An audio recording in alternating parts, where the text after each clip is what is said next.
The good thing is that everything that you need to do to stay healthy is free.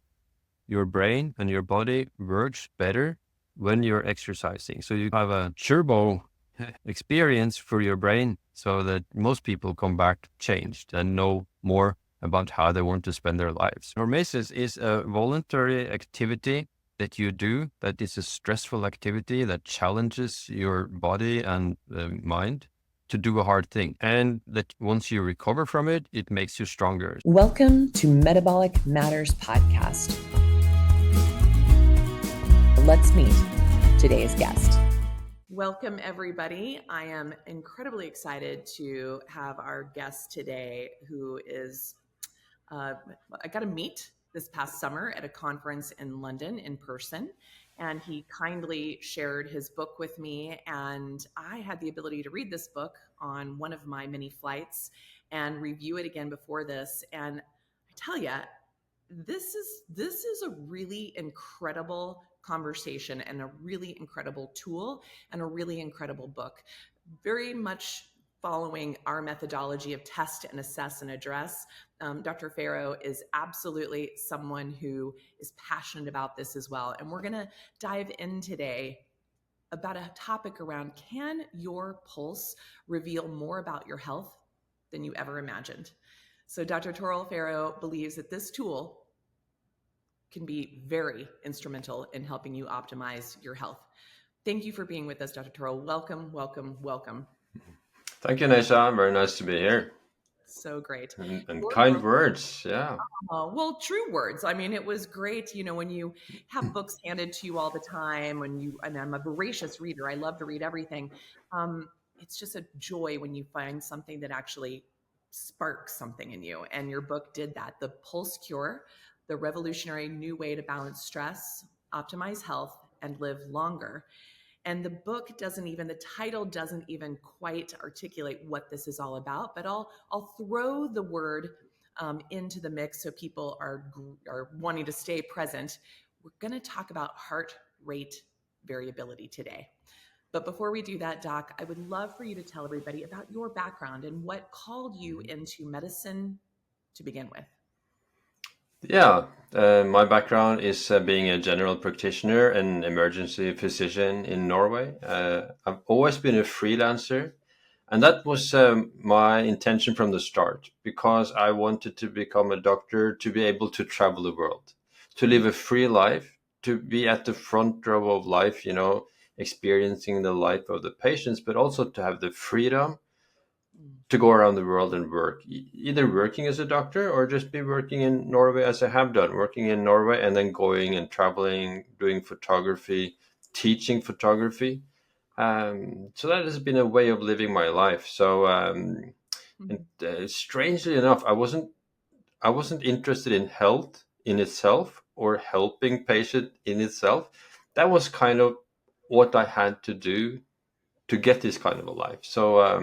So my approach to medicine is a bit different than many other doctors. But what got me interested in health after some years was that my father died, and he died at 73 from cancer, which is why I'm particularly interested in it. And of course, I didn't want to share that destiny.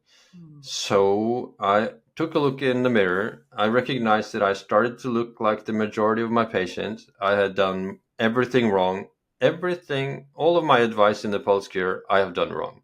So I'm not writing the book from the position of the know-it-all person. So even though I was a doctor, I did everything wrong. I was 20 kilos or 40 pounds overweight, did not exercise, was drinking alcohol, small amounts of every day, didn't care what I was eating. I was, not in a good direction because I was focused on traveling around the world, sailing with my family around the world. So, but then I saw that, okay, I need to change my lifestyle here totally. So then the last 10 years, I've been changing everything totally around. And this is part of the Pulse Cure then. And the last 5 years, I've been using technology to track the heart rate and heart rate variability, to follow these lifestyle changes, because everything that we do right will be shown in the heart rate. Yes. The heart responds so quickly and so precisely to stress, what stresses our systems. So that is what the Pulse Cure is about. I love it. One of the things you say early on in the introduction of your book is that people's bad health choices gave you your career. It allowed that freedom. But ideally, the shift for you happened, like you said, about a decade ago, where you realized, I don't really want to propel my passions in life on people's misery, on people's illness. You instead had this realization that you could still have the passion of travel and pilgrimage and et cetera by helping people maintain and create health, which I think is a really remarkable shift. Yeah, because that has always been the frustration for me as a doctor. And the reason I wasn't so interested in health was that it didn't seem very useful, what I was doing at the doctor's office. You know, people coming with their complaints and their illnesses, expecting some pill or some getting to the next specialist. And it didn't seem to help much. And the frustration was that even though I could clearly see that they could do something about their own health, they were not very motivated to receive that message. So that was frustrating. But then through the work that I do now, then I help people helping themselves and to avoid getting sick in the first place. So and what I'm doing is, or what the wearables are doing, is that they're taking the power from the doctors and the healthcare system and puts it into your own hands in real time, so that your numbers is not only accessible on your doctor every third month, but as you live your life. And the heart rate, that these monitors will keep track of what is happening to you while you are busy with your life, while you are communicating, doing fun things and whatever. It will keep track of what's of the effect on your physiology. I love this. And before we dive even a little deeper into what is heart rate variability and what is the research and what are we looking at, what is it helping us understand about ourselves, a theme that comes up for you in the beginning of your book, especially, and then woven throughout the entirety of your book, is this concept of pilgrimage, of a journey, of an understanding, of a self-inquiry, and the experiences you've had in your life create a metaphor around health creation as well. And I was really intrigued. I mean, to me, the person, not your credentials, mean far more to me. And you have had a very extraordinary life of multiple hats that you've worn, from, of course, medicine, but also, like you said, a photographer, an adventurer, an explorer. But I'm just curious because I'm also someone, I did the Camino de Santiago for my 50th birthday a couple years ago, and it was life-changing. Not everybody has the ability to take 5 weeks off of their life and get out there into the world. But you've done documentaries about pilgrimages, the Nidaros Cathedral in Norway, the Santiago de Compostela in Spain. And I'm just curious if you could share maybe a bit about that part of your life and how it impacted the way you think about your own health, and maybe how it influenced this metaphor about health as a journey.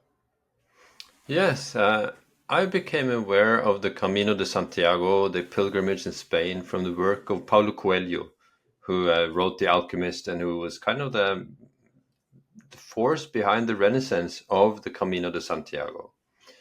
And I was already then interested in finding ways to educate people to improve their lives. And then I knew that walking the way to Santiago for these 5 weeks, as you say, is life-changing for so many people. So we made a documentary, walking the whole trip, carrying all the equipment ourselves, and interviewing the people on the way to let them explain why are they walking there. Why? Because they're trying to find a new direction in their lives.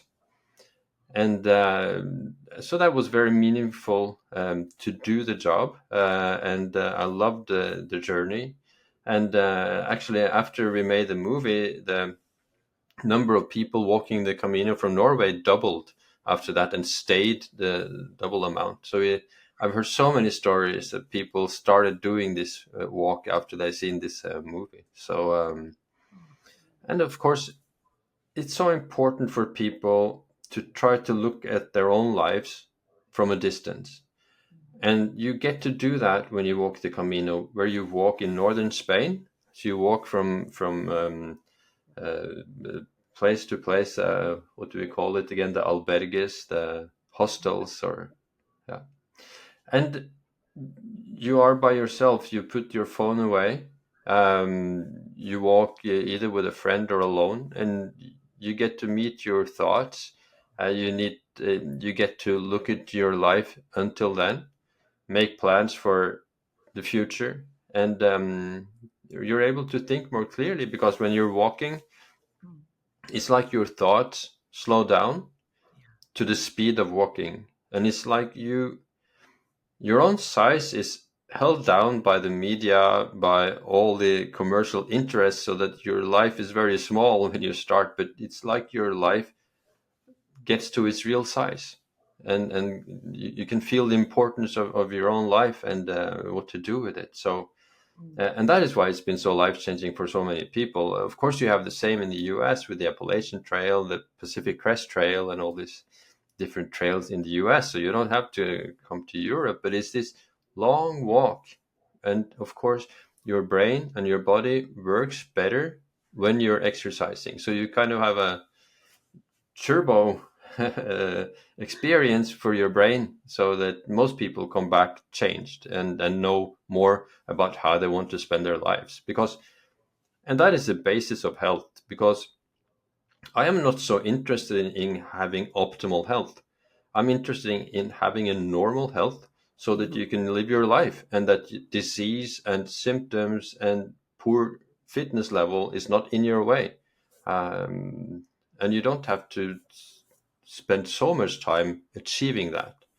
And Yeah, I love this because it feels to me like your life experiences have led you to understanding the human condition in a unique way, and also come to understand tools that can help people understand their own human condition in a unique way. And so one of the other things you talk about, which really piqued my interest as well, is I've been a huge proponent of the adverse childhood event score, the ACEs. They're well known, and their impact, the stage they set for your resilience to life challenges and to health. And there's a few things you talk about in this book are things that will vary our ability to have the healthiest life we can. I mean, like you said, lifestyle choices and those things can hinder us, but so can a few other things that just give us a little extra mountain to push or extra mountain to climb.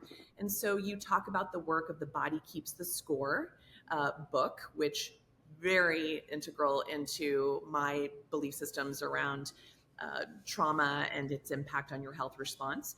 But you also will be talking a little bit more about the science or the physiological changes that happen with trauma in the body or stress in the body. But you talk about the variations of things like your gender, the era of your life, the trauma history, the season, and how it impacts the human condition and the ability to be resilient to all things. So could you maybe speak a little bit about some of these patterns and why we're not like, we are dynamic. We're not kind of static in all of this. Speak to that. Yeah, maybe we have to define heart rate variability first. So heart rate variability is a variation between heartbeats that can tell us in which state our autonomic nervous system is in. This basis of our brain, this base that we share with all vertebrates, all mammals, the basic system, which is divided into the sympathetic mobilizing part and the parasympathetic restful restorative part. And luckily, the heart rate can tell whether we are in the stressful state or in the restful state. If you're in the restful state, when we breathe in, the heart rate goes up a little bit. And when we breathe out, the heart rate goes down a little bit to save some energy while there is less oxygen in the lungs. But if you are in the stress state, the body, our ancient mind, interprets it as if we are in danger and we need to push through with a heartbeat, even if we are breathing out and there's less oxygen.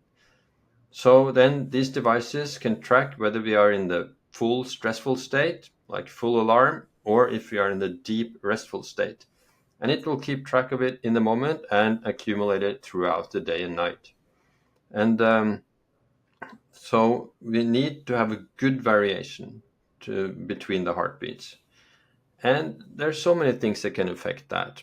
Like age, as you say, when we are younger, we have a better heart rate variability as a sign that our system is working more smoothly. As we can all see in the skin of young people, and in their ability to go on a party and still be able to function the day after and so on. And the way that athletes after they're 40 will, except for Tom Brady and some people, will have big trouble, maintaining their fitness. And the heart rate variability will be worse as you age, but it will kind of reach a plateau from your 40, 45, and then onwards. So the HRV has a lot to do with age. And then, as you say, it can vary with the seasons also. So in the summertime, when we get enough sun, that is so good for our cells, that will improve the mitochondria, improve the nitric oxide and our circulatory system, and give us vitamin D, of course, and testosterone, and so many other things. We are, of course, developed under the sun for millions of years. So, of course, an organism that did not learn to exploit the energy from the sun would not really fare well in evolution. So we need the sun, of course. And in the summer, our heart rate variability is better, which is the reason why in the wintertime, when the HRV is lower, there's more disease. Like in Norway, there's 20% more deaths in the deep of winter than in the summer, like from February to July. Huge. And so there's a big difference here. But there's a lot of things we can do to improve the heart rate variability through exercise, through sleep, through breathing, to breath work, through eating right, drinking minimal amounts of alcohol. So many things we can do to influence this basic system, I must say. I love it. It's so amazing. And so could you just take a moment and help, even though we've got a pretty sophisticated audience, I would love for you just to briefly describe the basic physiology of stress response, the acute versus the chronic, and maybe touch on the concept of hormesis, because you do talk about this as well, that it's not just across the board bad, right? And so I'd love for you to expand on that. Yeah, so we have a physiological stress response that responds more or less in the same way to any kind of demand. So it's kind of one system that will release cortisol from the adrenal glands, that will, increase blood sugar, increase heart rate, make us ready for action in the short term. And we're supposed to do that. That is our survival mechanism. That is how our ancestors have been able to escape lions and have been chasing mammoths and so on. So that's very important that we could do that. But we are made to shut that off afterwards, to just relax, go sleeping. It was dark for 12 hours. They're all asleep or lying by the campfire. So what is the problem now is that we keep the cortisol flowing at a little slower rate though, but it will still affect the whole hormonal system, including the female reproductive hormones and the thyroid hormones. So it will, and it will also make the immune system not function properly. It cannot work where it should work, and it could do damage where it should not do damage. And that is the problem. You're mentioning hormesis, and hormesis is a voluntary activity that you do that is a stressful activity that challenges your body and mind to do a hard thing. And that you can, once you recover from it, it makes you stronger. So that could be exercise, it could be doing lectures, it can be walking to Santiago, it can be any strain that you put on yourself. It could be going to the sauna, doing a cold plunge, all of these activities. But the bottom line is that we're supposed to have a good balance between stress and de-stress.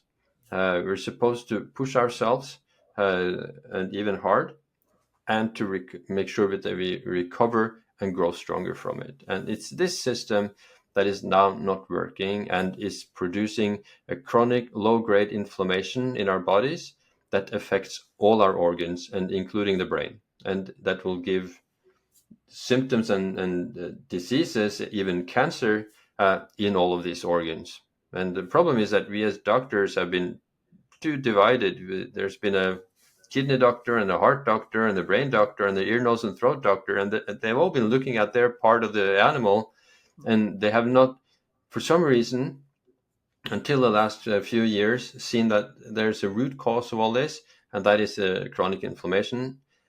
And heart rate variability is kind of a measure of this inflammation, of the state in our immune system, that also Jenna Makiyoki, who has had the blurb on the front page there, says that the heart rate variability is a measure of the state of our immune system.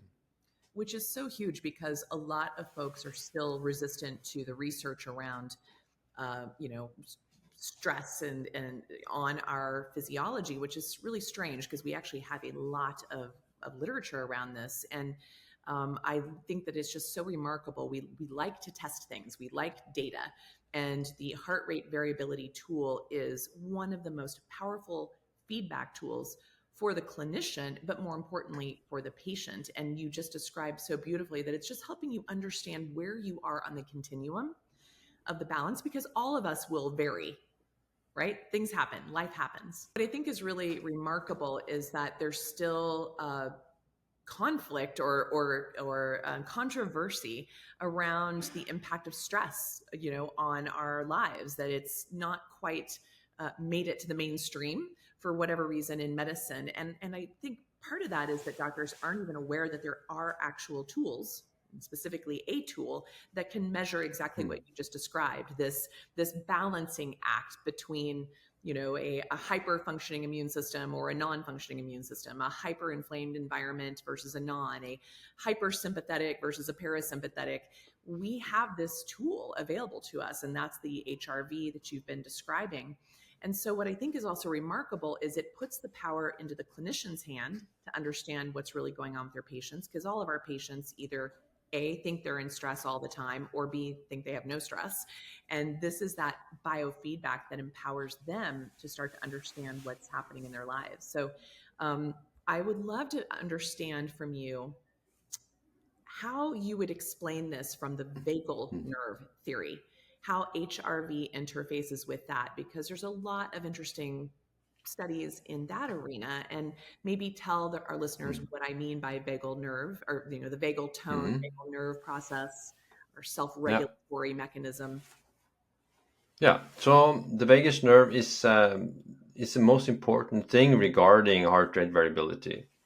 So the vagus nerve is the nerve that gives the signals from the parasympathetic part of the brain.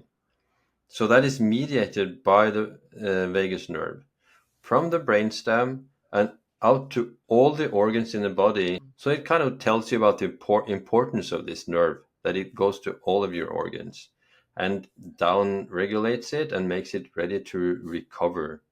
And the heart rate variability is in part a metric on the effectiveness of your vagus nerve. The better your vagal tone, the better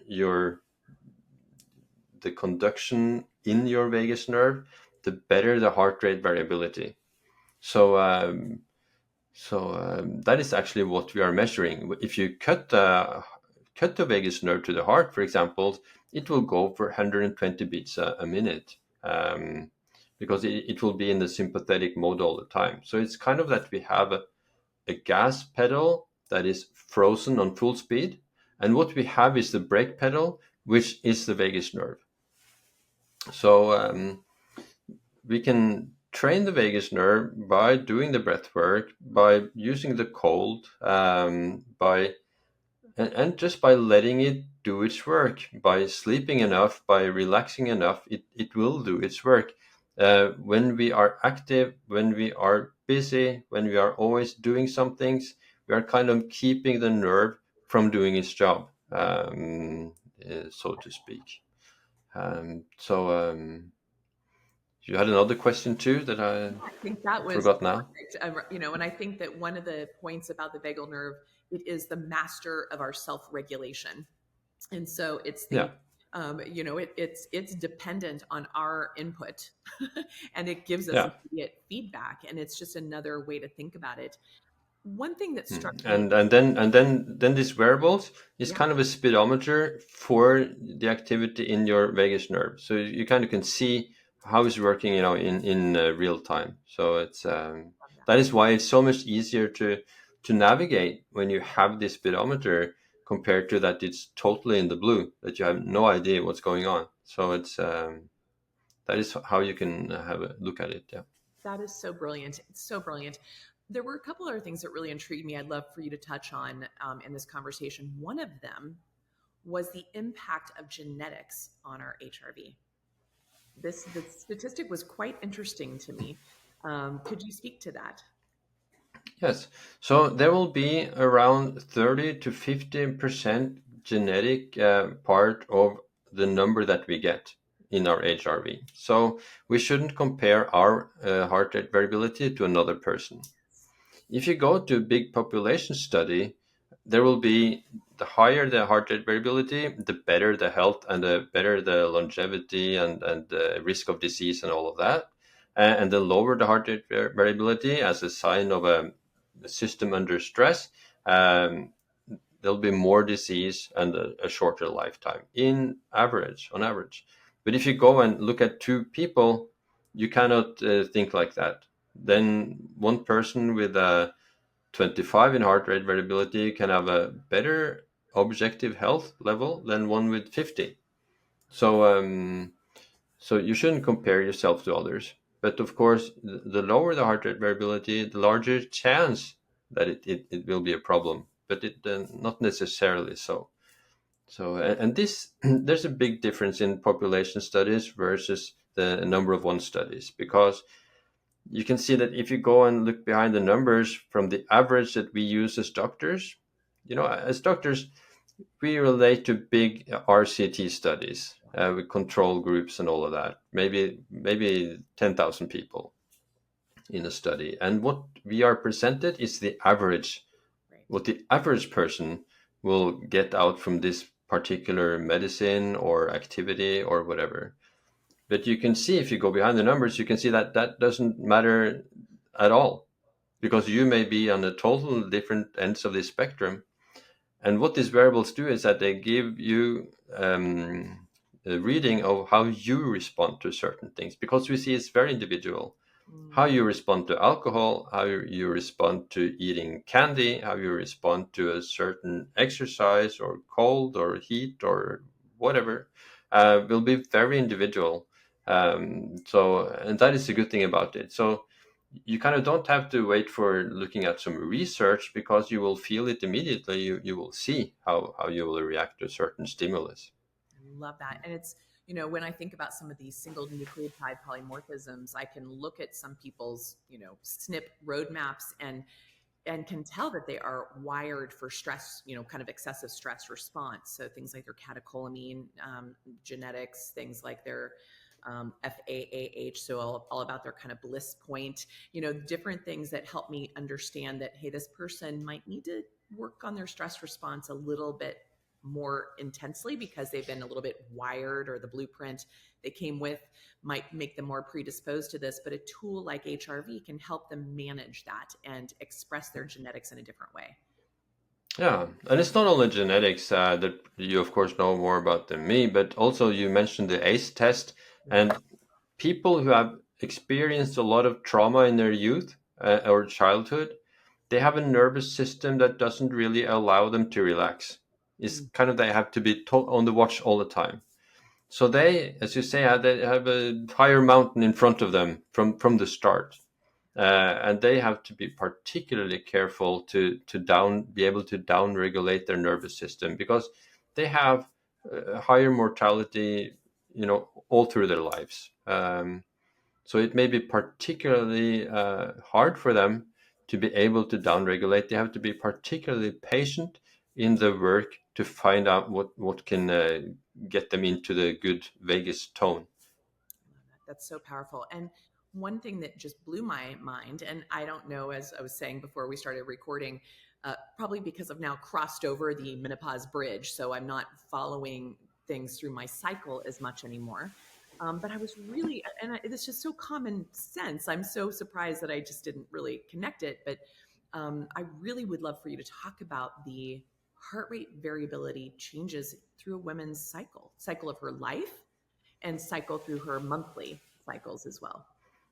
Yes, so we can clearly see from the heart rate variability that it will vary a lot in the menstrual cycles. And I mean a lot, because when we can see the downshift in the heart rate variability the week before menstruation, it's as deep as having COVID. It can be even deeper than having COVID, or going for a week drinking on a party week on a spring break or whatever. So it's like having COVID once a week, for all your reproductive life.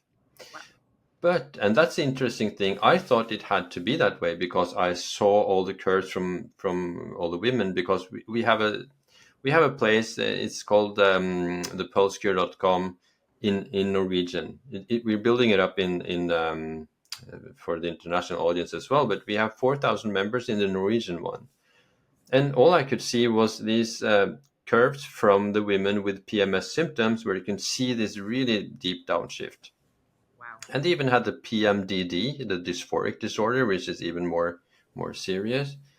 And I thought, okay, well, it just shows how it is. But then a lot of the women started mitigating the stress in that week, and they could flatten that curve totally and get more or less totally rid of their PMS symptoms. So if you have PMS symptoms, it's not the way it's supposed to work. It's not unavoidable. You can go in and then reduce the level of activity, sleep more, eat better, downshift your exercise regimen, rather go meditating or doing yoga instead. And then you can get a lot better curves, and you don't feel the same way either. So so that has been something that I, of course, didn't know about, but there are lots of women having experienced that. I think it's really amazing because our friend and colleague, I know you quote her in your book as well, Dr. Mindy Peltz. She talks about the importance of cycling your fasting around your menstrual cycle as a woman of changing that. So of course that makes sense. You're going to need different things at different phases. And I love that you talk about, you don't have to be a victim of these symptoms. You do not have to be a victim of what is perceived or normalized in our culture of the way it is. Yeah. You can enhance and override those patterns by shifting things throughout your cycle where you need to. Like you shouldn't be hard. Like I love the book, the book, The Red Tent. And it's like this lost art of women getting very still and present and quiet around their cycle, around their bleed. And that in our culture, we don't get that opportunity. It's like push through it, push through it, push through it. And it's just incredible that you even have the data to show, hey, you can do something about it, and the way we can fast or not fast around this time as well. I think it's absolutely fascinating. And it shows that it's not just a feeling. So when you feel bad, and you're snappy and frustrated and all this, it's not just a feeling. It's a physiological load on your system. And the reason why it is like this is that the cortisol from your stress will have a feedback function on your pituitary gland and your hypothalamus, and it will disturb the release of progesterone that will protect you from these feelings. So it kind of holds the progesterone low, And once you reduce your stress level, you get more progesterone and you feel better. So that is the mechanism behind it. I love it. And it also puts the power back into, the women, instead of medicating themselves through this process to stabilize their hormones, understanding their hormonal milieu with a tool like HRV can help you make the lifestyle and dietary changes that will actually smooth the ride even more. So I think that's wonderful. Yeah, and before I forget, of course, if you Google heart rate variability and the different form of cancers, you will see that there's a connection there. You will see that there's a connection in the risk of getting cancer. Once you get cancer, it will say something about the prognosis and the risk of or spreading of the cancer. If you get cured in the first place, it will say something about the risk of getting a relapse also. So it's because there's so much research on this, and I'm not sure if there's a research on every kind of cancer and that you can find it on every kind, but you will find these research papers on all of these different aspects of cancer. And you probably know more about that than I do, of course. And no surprise, because we definitely know that, first of all, patients can't even respond to a treatment if they're in a sympathetic nervous system overdrive. So I don't care how good the treatment is, how good the chemotherapy or the radiation or the alternative or integrative therapies or the diet, the ketogenic or the fasting. If you are not self-regulated, if your vagal nerve is not working correctly and your nervous system is out of balance, you can't even receive your therapeutic input in a way. So I know that to be the case because I see this all the time in practice. I'm definitely going to go down the rabbit hole and pull up some of the research and literature to back this, because I see it clinically, I feel it and note it intuitively. And I love that there's actually data backing this. So I will go down that rabbit hole for sure. What a very compelling conversation to have. Yeah, for example, I have every year, and actually on this Sunday I have a workshop for cancer patients in photography, in using photography as a mean of presence and mindfulness and so on. And last year, one of the participants, and they have all had cancer or in the process of cancer then, and one person, she started to use the watch and she saw that she had a stress level of 60, which is very high. I have never had such a stress level in my experience. And so that was her stress level. And then she took it up on herself. Okay, let me try to follow every advice in the book. Let me take 5 days of fasting mimicking diet, go to my cabin, just bring a book, just walk slowly, just be in nature. And she had a stress level of 17 on a daily average, which is just which I have never had. I have never had such a low stress level, but it shows that you are able to regulate this. You just need to know what to do and to know which device to track this so that you have the speedometer, because it's like we're getting what we call in Norway getting speed blind. So if you're driving at the interstate, let's say that you break the speed limit and you drive for in 120 miles an hour, right? And then you break down because you have to go to the gas station, then you almost want to go out of the door before you have stopped, because you think you're standing still, but you're still running maybe 20 miles an hour. I have experienced this in the Autobahn in Germany. And it's like that. We are so used to this fast-paced life that we think that we are in the restful state when we are not, because we haven't experienced it and we haven't had the speedometer to show that we still have quite a high speed. So that is what these devices can do for you. Well, let's talk about that, because there's a ton of gadgets on the market.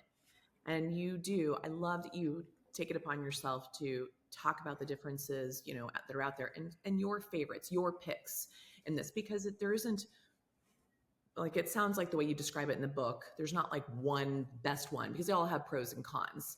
But could you speak to maybe the, 4 or 5 that you do feel like offer some speedometer checking for folks? Yeah, so the best choice would be the Garmin watches. That is because that they have been smart enough to buy the Finnish company Firstbit Analytics and take their 20 years of experience and put it into their watches. Wow. So, and that is the most accurate one. That's the one you can use as this speedometer in real time, and you get this body battery system that they have. So at this point, they are by far the best. And then you have Apple Watch, you have Fitbit, you have Samsung watches, and you have, I think, almost any watch, any smartwatch will have some kind of HRV reading and give you some estimate of your speed that would be far better than nothing, you know. Yeah. And you have the rings, you have the Aura ring.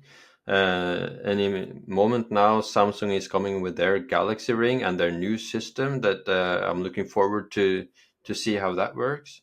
The Apple watches, they are not so good, unfortunately. They probably have to step up their game, but there's an app. If you have the Apple Watch and you don't want to get rid of it, it's an app called Athletic, which is a combination between athlete and athletic. That is quite good. So you can use that. So you have these different choices. But I must say the Garmin is the best one at the moment. But there is so much happening, and that is a good thing that now there is money on the front side of disease and Yeah. not just on the back side, because there's too much money to be made from sick people, and not to cure them totally, but to keep needing these medicines for their metabolic syndrome and the results of this inflammation. So now there's financial interest in giving you products that can keep you from getting sick. So Yes. that is very a good thing in my mind. I love it. It's like you are taking us to the next level. You're showing us the next level that an HRV a day will keep the doctor away instead of the Yeah, old. right. Yeah. So That's right. That's love right. that this is where we're moving into. My gosh, Doc, this conversation is going to be so And empowering to so many people. and the good thing is that everything that you need to do to stay healthy is free. It does Yes. not, and that is a problem. So there's no commercial pressure behind it. So you feel you have to do something that people have to pay for. But getting sunlight is free. Being out in nature is free. Exercising is free. Being more cold can be cheaper. Um, and sleeping, of course, is free. Meditation, breath work, all of this is free. It's also, it can be just as cheap to buy real food, real whole foods, and not ultra processed foods. So and staying away from alcohol, of course, is cheaper than buying it. So it's available to anyone.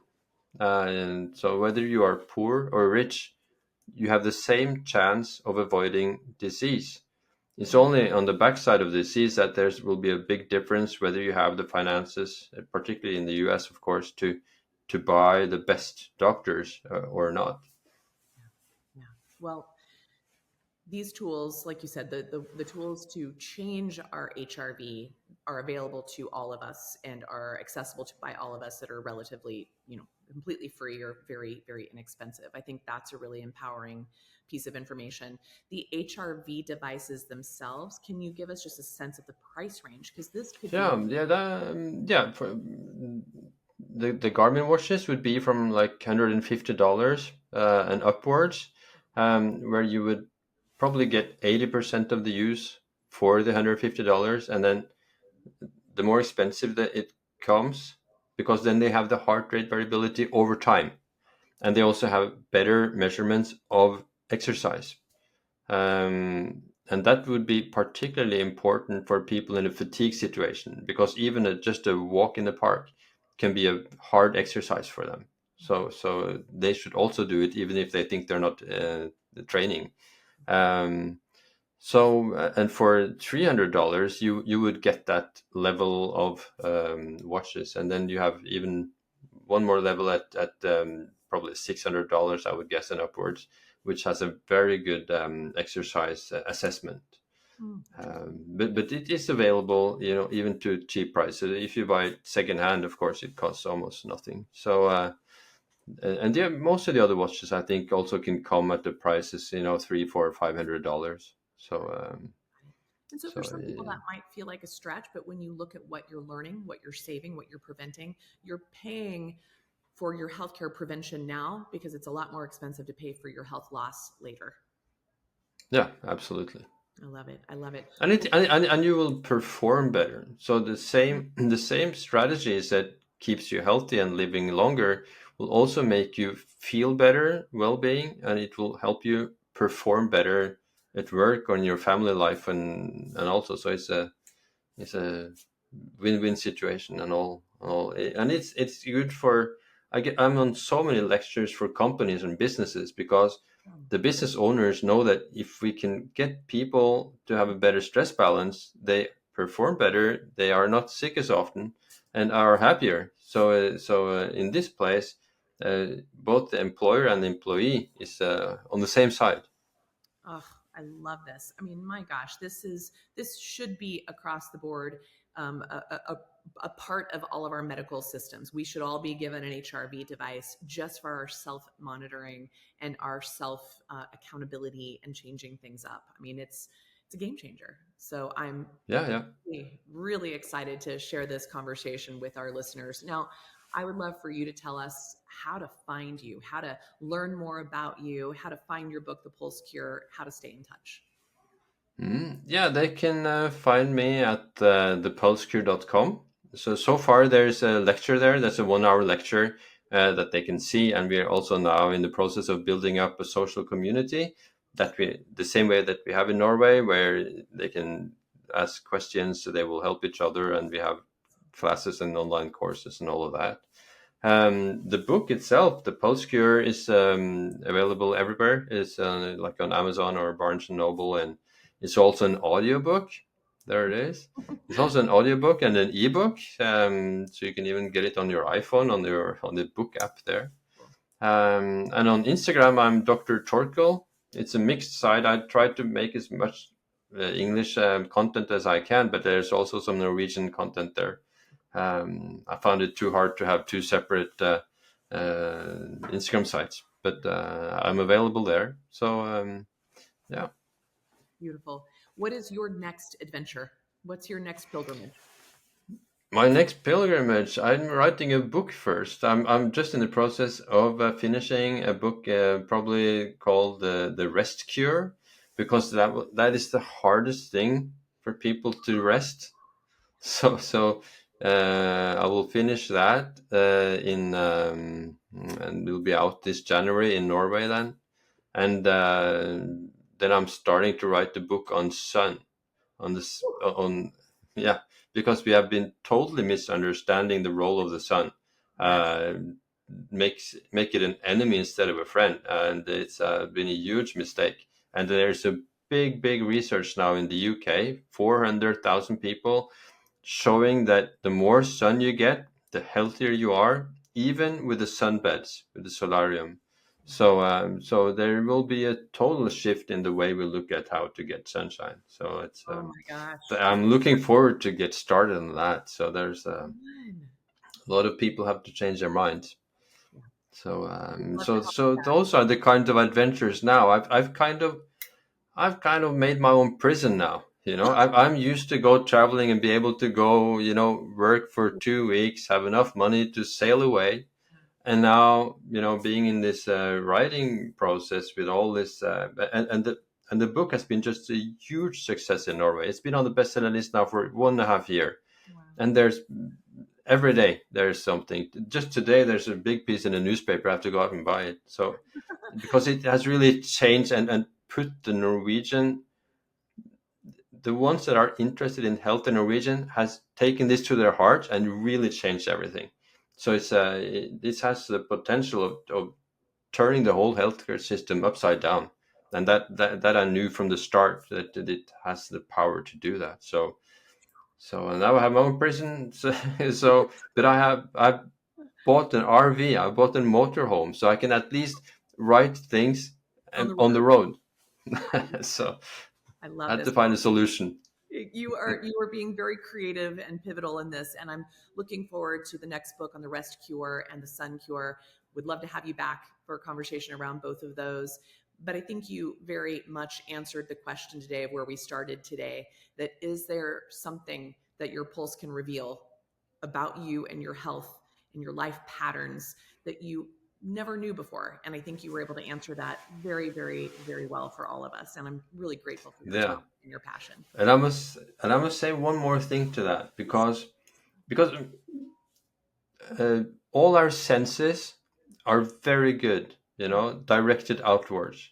We can see 10 million colors. We can smell 1 trillion different smells. We can hear a twig breaking, far away. Because all our senses have been evolutionarily been directed toward outward threats.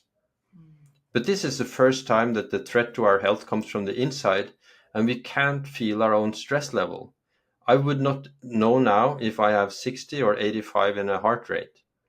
And that will be a big difference in inflammation level and stress level, and still we can't feel it. So it just tells you that our inner sense has not only been perfectionized, it has even been muted, so that we really can't feel that, because it would disturb the attention from the outside threats. We would have been eaten if you had felt the stress level. So that is why we can use these wearables as substitutes for this sense that we never needed to develop, because the heart rate will respond very quickly to the slightest demand on its system, whether mental or physical. So Wow. it's just important to say that. Yeah. It's a perfect truth bomb in carrying us out of this conversation. What an amazing conversation. What an amazing book, and what an amazing human and life you've led. I can't wait to see what's to come. So thank you so much, Dr. Torkil. Wonderful to be Thanks with you. for having me on your show. Thank you.